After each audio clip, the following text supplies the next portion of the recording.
સૌ મુક્તોને હૈયાના હેતથી જય સ્વામિનારાયણ. ઘણા ભક્તોની ઘણા દિવસથી માંગણી હતી કે સ્વામી તમે સૂતક નિર્ણય ઉપર થોડોક પ્રકાશ પાથરો. સર્વ અવતારી પુરુષોત્તમ નારાયણે ગાગરમાં સાગરના ન્યાયે શિક્ષાપત્રી લખી એનો 88મો શ્લોક જન્મ શોચમ મૃતા શોચમ સ્વસંબંધાનુસારતઃ પાલનીયમ યથા શાસ્ત્રમ ચાતુર્વર્ણે નિજે મમેર જનૈ.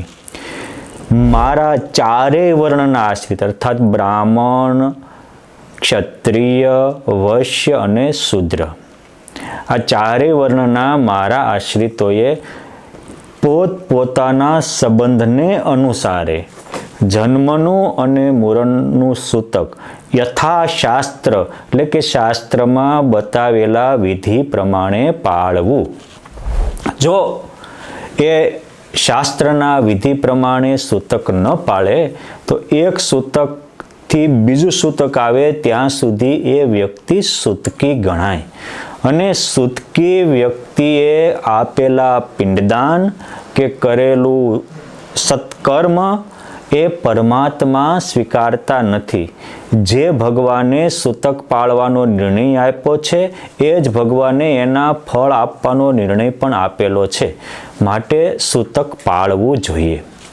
સૂતક બે પ્રકારના છે, એક જન્મનું સૂતક, એક મરણનું સૂતક. આપણે વિશેષ વિગતથી સમજીએ કે કોને પાળવાનું હોય, કેટલા દિવસ પાળવાનું હોય, કોને કેટલા દિવસ પાળવાનું હોય, કયું સૂતક કયા સૂતક અંતર્ગત આવી જાય છે, આ બધું જ સમજીએ. પહેલું તો સૂતક જન્મનું હોય કે મરણનું હોય.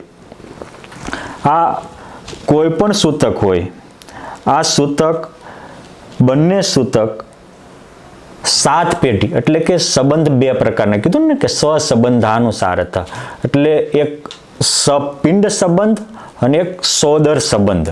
એટલે 1 થી 7 પેઢીના એ સપિંડ સંબંધ કહેવાય અને 7 પછીની ઉપરની પેઢી 14 સુધીની હોય તો એ સોદક સંબંધ કહેવાય.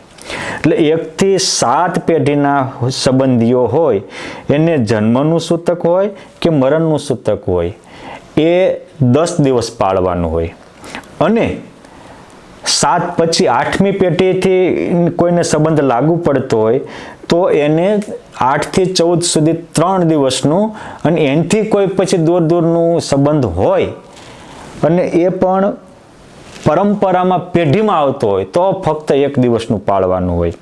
હવે કોને પાળવું અને કેટલું પાળવું એ આપણે સમજીએ તો પિતૃપક્ષ અને માતૃપક્ષ, પિયર પક્ષ અને સાસરા પક્ષ.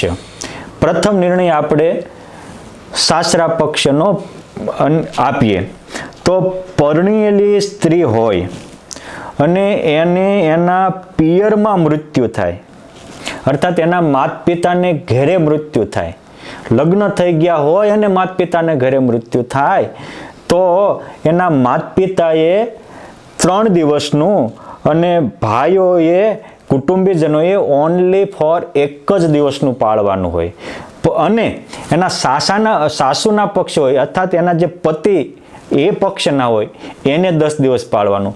પણ માતૃપક્ષના જે હોય પિયરમાં એને માતા પિતાએ 3 દિવસ અને ભાઈઓએ ઓનલી 1 દિવસ.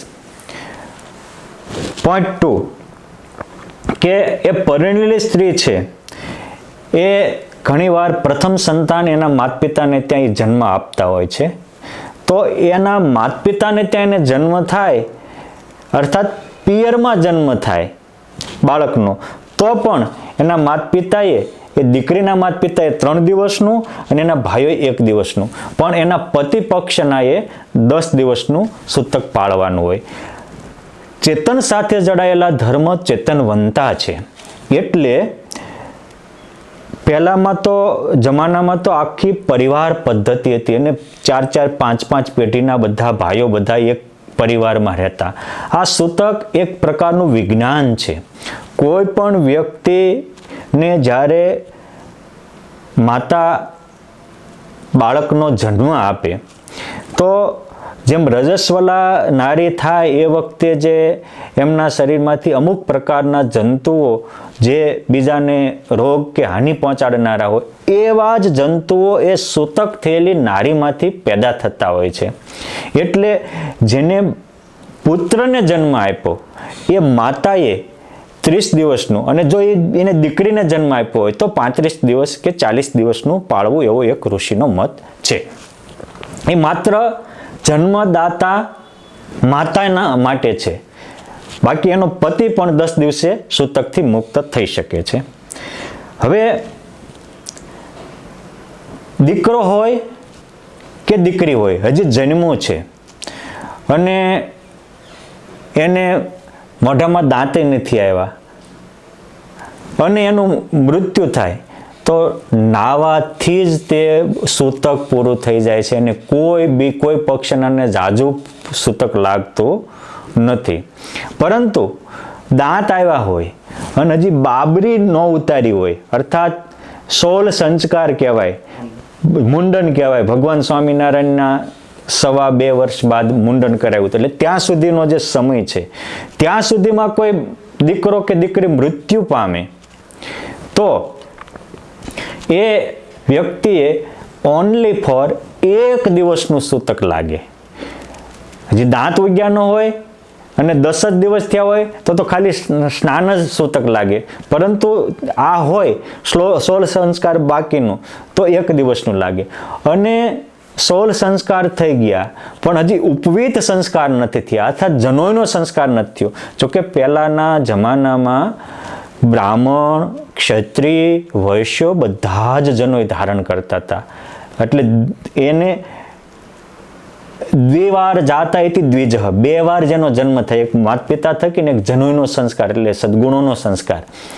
એટલે આપણા ધર્મ ગ્રંથોમાં નિર્ણય સિંધુના નિર્ણય મુજબ એ જ્યાં સુધી જનોઈ ન થયું હોય, જનોઈ ન આપ્યું હોય ત્યાં સુધી કોઈ પોતાના પરિવારના નાના સભ્ય મૃત્યુ પામે તો એનું 3 દિવસનું ફક્ત સૂતક હોય. એ જ રીતે હજી કન્યા છે અને એ કન્યાનું વાકદાન નથી થયું અર્થાત વેવિશાળ નથી થયું અને એ દીકરી મૃત્યુ પામે ત્યાં જ્યાં સુધી સંબંધ નથી ત્યાં સુધી મૃત્યુ પામે તો એનું પણ ફક્ત 3 દિવસનું જ સૂતક હોય છે. વળી કોઈ આપણા નાના બાપુ કે મોટા બાપુ, આપણે એને દાદા કે કાકા કહેતા હોય છે, એ પણ સ્ત્રી પક્ષના હોય તો એને 3 દિવસનું સૂતક લાગે. અને એ સિવાયના નાની માં, સાસુ, સસરા, બેન, ફઈ, મામી, મામા, માસી, ગઢા હાહુ, ગઢી હાહરા, મિત્ર અને કોક અંગત ગુરુના શિષ્ય હોય, આવા કોઈ મૃત્યુ પામ્યા હોય તો એ મૃત્યુનું સૂતક ઓનલી ફોર 1.5 દિવસનું લાગે છે. અને એ ગઈકાલે મૃત્યુ પામ્યા અને આજ આપણને ખબર પડે તો માત્ર સ્નાનથી શુદ્ધિ થાય છે. હવે આ હમણાં મેં કહ્યું એમ કેટલી ઉંમરના ને કેટલું લાગે તો આપણે કહ્યું યજ્ઞોપવિત પછી પુરુષ હોય તો એનું સૂતક પૂરું 10 દિવસનું લાગે અને કન્યાદાન થઈ ગયા પછી, સંબંધ થઈ ગયા પછી દીકરીનું પૂરું સૂતક લાગે ત્યાં સુધી એ 3 દિવસનું લાગે. હવે કેટલા દિવસે ખબર પડે તો કેટલું સૂતક પાળવું, આ એક બહુ સમજવાનો પોઈન્ટ છે. તો જન્મનું સૂતક હોય અને તમને 10 દિવસ પછી જ ખબર પડે કે અમારે ત્યાં પરસોત્તમ બાપાના પોપટ પ્રગટ્યો હતો તો એનું કોઈ સૂતક ન લાગે. 10 દિવસ પછી ખબર પડે તો. પરંતુ જન્મમાં પછી 10 દિવસ પછી વ્યાગ્યત કોઈ સૂતક લાગતું કેમ જે શુભ સૂતક છે.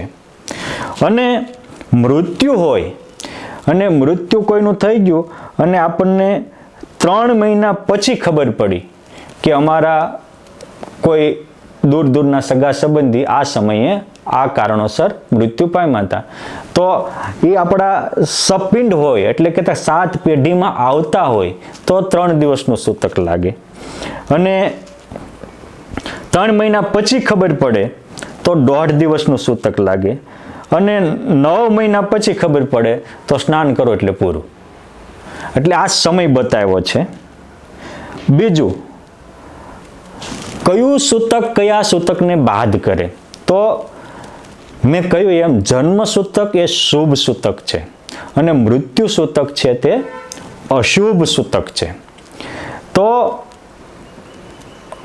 અશુભ છે એ શુભને બાદ કરે છે. અર્થાત જન્મનું સૂતક એ કોઈ વ્યક્તિના ઘરમાં ફોર એક્ઝામ્પલ કોઈનું એકનું મૃત્યુ થયું, એનું સૂતક ચાલુ છે અને એમાં પછી 5 દિવસે કે 7મા દિવસે કોઈને એક બાળકનો જન્મ થયો, દીકરો હોય કે દીકરી હોય, તો 2 સૂતક પાળવાનો તો 10 જ દિવસ છે, પણ મૃત્યુનું સૂતક હાલતું હતું વચ્ચે પુત્રનો જન્મ થયો એટલે બંને સૂતક 10 દિવસમાં પૂરા થઈ જાય. આ નિયમ છે. નવું સૂતક અલગથી પાળવું પડે નહીં. એટલે કે મરણની અંતર્ગત જન્મ સૂતક 10 દિવસની અંતર ગમે ત્યારે આવતું હોય તો એ જન્મનું સૂતક મરણના સૂતકમાં સમાવિષ્ટ થઈ જાય છે. કેમ જે મરણનો શોક ટાળવા માટે આ જન્મનો આનંદ આવ્યો છે એને પાછું જે સૂતકને ક્યાં વધારે પાળું કરવું. એટલે ઋષિમુનિએ બહુ સરસ વિજ્ઞાન કર્યું. પરંતુ કોઈને ત્યાં જન્મ થયો છે અને જન્મને સૂતકનું 5 દિવસ કે 6ઠા દિવસે કોઈ એક મૃત્યુ થાય, તો એ મૃત્યુ થયું હોય તો જેટલા દિવસથી થયું હોય એટલા દિવસથી પૂરેપૂરું 10 દિવસનું મૃત્યુનું સૂતક પાળવું પડે. આ સત્સંગી જીવનમાં પણ નોંધ લેવાની છે, અને શિક્ષાપત્રી અર્થ દીપિકામાં આ જે નિર્ણય આપ્યો એ મેં કહ્યો છે. હવે અપવાદ કહું છું. અર્થદીપિકામાં સ્પષ્ટ લખ્યું છે કે બ્રહ્મચારી ન સૂતક બાધક. જે બ્રહ્મચારી છે અર્થાત જેના હજી સંબંધ થયા નથી, એંગેજમેન્ટ થયું નથી, એ બધા બ્રહ્મચારી કહેવાય. અને આપણા કુટુંબમાં કોઈનું જન્મ થાય કે મૃત્યુ થાય તો જે આપણા કુટુંબના દીકરો કે દીકરી હજી અનમેરિડ હોય, સંબંધ ન થયા હોય, તો એને સૂતક ન લાગે, એ પૂજા પાઠ કરી શકે. એટલે એને પૂજા પાઠ કરવામાં બાદ હોતો નથી. એક વસ્તુ રાખો કે જો સૂતક એ પર્સનલ છે અને પૂજા પણ પર્સનલ છે, પર્સનલને બાદ ન કરે, પર્સનલ જનરલમાં બાદ કરે. એટલે આપણા ઘણા સંતો આ હજી દેહરૂપ હોય એટલા માટે, પણ કોઈ એક તો બ્રહ્મચારીને ન લાગે, બીજું આપણે ખાતા હોઈએ, ચા પાણી પીતા હોઈએ, સ્નાન કરતા હોઈએ, આ બધું જ શરીર સંબંધી કરીએ છીએ, એ જે દૈનિક શરીર સંબંધી બધું જ ક્રિયા કરતા હોઈએ તો પૂજા, જે વ્યક્તિગત પૂજા છે એ પણ એક દૈનિક કાર્યક્રમ છે. માટે કોઈને એ સમયે પોતાની પર્સનલ પૂજા કરવી હોય તો અમુક સંતો ઋષિઓના મતે બાદ નથી.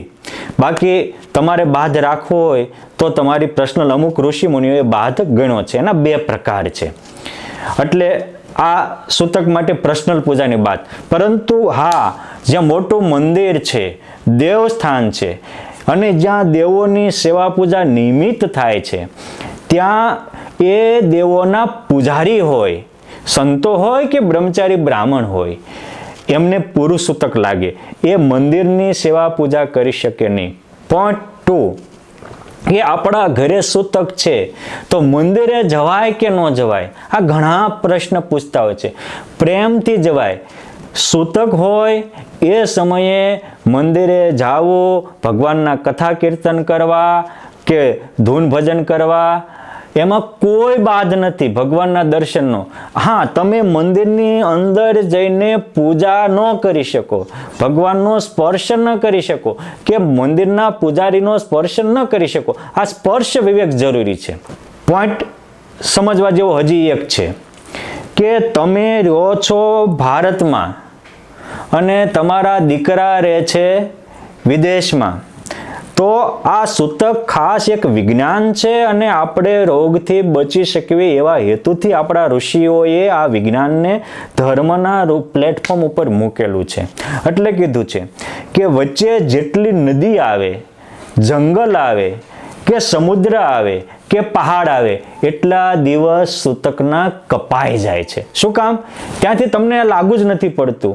એટલે જે રોગથી બચવાનું હતું એ બચી શકો છો, એટલા માટે એટલા દિવસ અપવાદ ગણ્યા છે.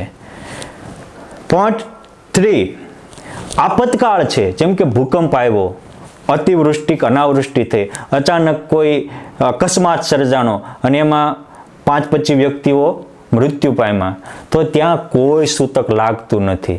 માણસ જીવે, જીવતાને મદદ કરવી એ સૂતક કરતા હવાયો ધર્મ છે.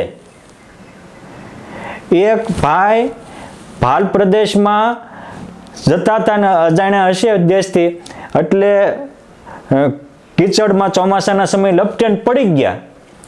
તે બિચારો કોઈક બચાવો બચાવીને બૂમ પાડતો હતો, ઓલો બીજો એક નીકળ્યો, એ મૂર્ખનો જામ, ભારત હુતક છે, અડાય નહીં, લે હુતકને દીકરી પેલા એને બચાય. એટલે આપણા ઋષિ મુનિઓએ આ કોઈ હુતક હોય પણ કોઈ દુઃખી થતા હોય તો દુખિયાની જીવતાને પહેલા સુખ આપવું એ મોટો ધર્મ ગણેલો છે.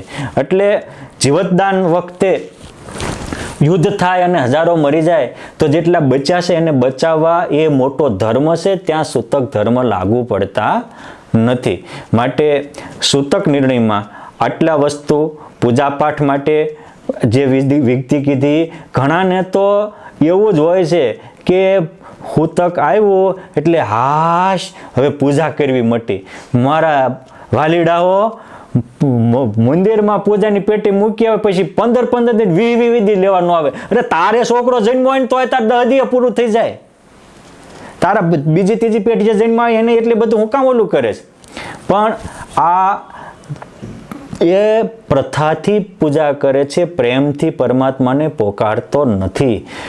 તારે પૂજા યંત્રવત નહીં મંત્રવત કરવી પડે. કેમ છે? મંત્રાત્રાયતે, મંત્ર આપણું રક્ષણ કરે છે, મંત્રથી સિદ્ધિ મળે છે. માટે શ્રદ્ધા ભાવથી પૂજાપાઠ કરવા જોઈએ. આમાં પણ એક અપવાદ છે કે તમારે કંઈક સૂતક છે અને એમાં કોઈ તમે દેહભાવ નથી રહ્યો, દેહાતીત વર્તો છો અને મોટા પુરુષ આવ્યા એની આગતા સ્વાગતા કરી, તો એ અપવાદ છે. કેમ જે અમારા ત્યાગીઓને પણ આ શરીરના હગ્ગા માતા કે પિતા બે મરે તો ફક્ત સ્નાન સૂતક લાગે છે. અને ત્યાગીઓમાં કોઈ અમારા ગુરુબંધુઓ અચાનક કે ગુરુજનો અક્ષરવાસી થઈ જાય તો સબને સ્પર્શે એને ઓનલી ફોર તારા સૂતક કે સૂર્ય દર્શન સૂતક એટલું જ લાગે છે. બીજા તો સેવા પૂજા પણ કરી શકે છે. હા, સૂતક આ રીતે સબને સ્પર્શ્યા હોય અને બ્રહ્મચારી કે બ્રાહ્મણ હોય તો એને જનોય બદલવી પડે અને સબોળ એટલે કે જે આપણે વસ્ત્ર પહેર્યા હોય એ વખતે સ્નાન કરવું પડે. હવે તમે વિચારો, ધર્મદાદાએ ઘનશ્યામ મહારાજના જન્મ ઉજવો એ વાત સત્સંગી જીવનમાં છે અને નંદ મહોત્સવ નંદ રાજાએ ઉજવો તો ભગવાન કૃષ્ણનો એ ભાગવતજીમાં છે કે નંદ આત્મજો જાતઃ, જ્યારે નંદ રાજાને ખબર પડે કે મારે ત્યાં પુત્ર જન્મો છે તે દિવસે આખું ગોકુળ શણગાર્યું અને ઘરે ઘરેથી સૌને બોલાવ્યા અને સ્નાન કરીને અનેક પ્રકારના વિવિધ દાન દક્ષિણાઓ નંદ રાજાએ આપી. એ આખો કૃષ્ણ જન્મની વાત ભાગવતના 10મા સ્કંદમાં પહેલા અધ્યાયમાં 16 શ્લોકમાં લખેલી છે. એ જ રીતે ભગવાન સ્વામિનારાયણના જન્મની કથા પણ સત્સંગી જીવનના પ્રથમ પ્રકરણમાં વિસ્તારથી લખાયેલી છે. રામ જન્મની કથા પણ વાલ્મીકી રામાયણમાં વિસ્તારથી લખાયેલી છે. એટલે જન્મનું સૂતક શુભ હોવાથી એ સન્મે કોઈ જન્મા તો જન્મા હોય તે દિવસે સૂતક એના માતા એના પિતાને પણ નથી લાગતું તો બીજાને તો ન જ લાગે. એ ઉત્સવ મનાવવાનો છે અને એ વખતે દાન દક્ષિણા લે. જન્મના 6ઠા દિવસે પણ દાન દક્ષિણા દેવી હોય તો દઈ શકે છે. એ પણ પવિત્ર સૂતક છે એટલે તે દિવસે 6ઠા દિવસે સૂતક લાગતું નથી. અને 10મા દિવસે તો પૂરું થઈ જાય છે, એટલે કોઈ પ્રશ્ન નથી. એટલે કહેવાનું કે જન્મસૂતક શુભ હોવાથી સત્કાર્ય આવા કરી શકવાના જન્મનો દિવસ, 6ઠ્ઠો દિવસ ને 10મો દિવસ પ્રતિપાદિત કરેલા છે. હવે જે હું કહેતો એ કે ભાઈ જનક રાજાને, કેશીધ્વજ જનક રાજાને પિતા શિરધ્વજ જનક રાજા હતા, અને નારદજી આવીને કહ્યું, નારદજી આવ્યા એટલે એ એમનું આગતા સ્વાગતા તૈયાર થયા હતા. નારદજી કહે છે કે મહારાજા આગતા સ્વાગતાને મૂકો, તમારો દીકરો રસ્તામાં જંગલી સિંહ આક્રમણ કરવાથી ઘાયલ થયો છે, હમણાં મૃત્યુ મરશે કે મર્યોક મરશે આવી પરિસ્થિતિ છે. ત્યારે જનક રાજા કહે છે કે આવા દીકરા તો લીંબડે લીંબોળિયું થાઈને જાય, એવા અનંત જન્મ થયા, પણ તમારી જેવા સાધુ ક્યાંથી? જો આ દેહાતીત રહ્યા છે, ભાવથી ભેટ્યા. ઈશ્વર આવ્યા તો જનક રાજા બધાને બથમાં લઈને ભેટ્યા, પછી એક એકને ભેટ્યા. ત્યારે પૂછ્યું કારણ, કે કદાચ કે આવા તમારી જેવા મહાપુરુષોના પગલાં થાય અને આ દેહ પડી ગયો હોય તો ભેટવાનું રહી જાય ને. આ જે દેહાતીત દિશામાં હોય તો એ અપવાદ છે. અપવાદ એ હાવ્ય ન બની શકે, પરંતુ આવું કોઈએ કર્યું હોય તો આપણે એનો અવગુણ ગાવો નહીં, એ પણ જરૂરી છે. ભગવાન સ્વામિનારાયણ ડડુસર ગયા અને ગલુજીના માતુશ્રી એ વખતે અક્ષરવાસી થયા હતા, તો એના માતુશ્રીના શબને એમને માળિયામાં મૂકી પુરુષોત્તમ નારાયણની આગતા સ્વાગતા કરી, સામૈયા કર્યા અને રાત રોકાયા. આ બધી જ વાત છે. એ જો દેહાતીત હતા તો એ એની નિષ્ઠાની ખુમારી હતી, અને એને દેહના સંબંધ કરતાં પણ પુરુષોત્તમ નારાયણનો સંબંધ અધિક હતો, એટલે એ અપવાદ છે. ભરત બાપાને દીકરો ધામમાં ગયો અને રસ્તામાં સમાચાર મળ્યા તો કે છોકરાને હળગાવા લાકડાની જરૂર છે, મારી શું જરૂર છે, એમ કે ડૂબકું મારી નીકળી ગયા. આવા જે દેહાતીત છે એ કદાચ સૂતકમાં બાદ કરતા હોય તો આપણે એનો અવગુણ ન લેવો. એ વસ્તુ અપવાદ છે, અને એ પુરુષોત્તમ નારાયણને અને સદગ્રંથોને, ઋષિ મુનિઓને માન્ય છે. કેમ જે પુરાણોમાં પણ લખાણી છે અને સાંપ્રદાયિક ગ્રંથોમાં પણ લખાયેલી છે. માટે આ વિવેક પણ દરેક વ્યક્તિઓએ સમજવો ઘટે છે. માટે સૂતક માટેનું આટલું, ક્યારે પૂજાપાઠ કરવી, કોને ક્યારે પાળવું, અને કેટલો અપવાદ છે. સૂતક ધર્મ કરતાં પણ માનવ ધર્મ અધિક છે. આ બધો જ વિવેક સમજી સુજ્ઞ માણસોએ આપણા શાસ્ત્રોક્ત વિધિ પ્રમાણે ભગવાન સ્વામિનારાયણે કીધું કે મારા આશ્રિતોએ જન્મ શોચમ મૃતા શોચમ સ્વસંબંધાનુસારત, એ જન્મ અને મૃત્યુનું સૂતક પોતપોતાના સંબંધને અનુસારે યથાશાસ્ત્ર ચારેય વર્ણના લોકો પાળી પુરુષોત્તમ નારાયણની પ્રસન્નતા પ્રાપ્ત કરી આપ સૌ પણ આપણા જીવનને ધન્ય બનાવો, કૃતાર્થ કરો, એવી પરમ કૃપાળુ પરમાત્માના પાવન ચરણોમાં પ્રાર્થના અસ્તુ. ધન્યવાદ. જય શ્રી સ્વામિનારાયણ.